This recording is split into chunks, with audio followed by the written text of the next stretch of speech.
अस्सलाम वालेकुम, कैसे हैं आप सब।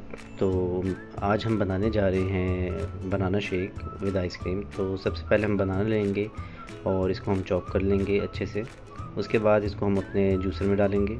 ये बनाना जूसर में ऐड हो रहे हैं। फिर हम इसमें डालेंगे 2 टेबल स्पून शुगर। फिर इसमें हम डालेंगे 1 कप मिल्क।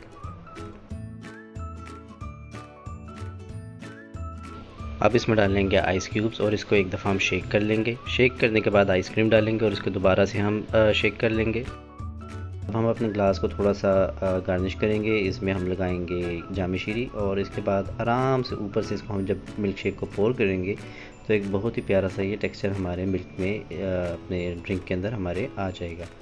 और जी, हमारा बनाना आइसक्रीम शेक तैयार है। तो आप इसको अपने घर पे ज़रूर ट्राई कीजिएगा।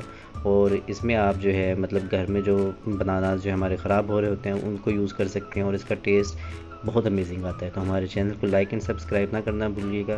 तो अपना ख्याल रखिए। अल्लाह हाफिज़।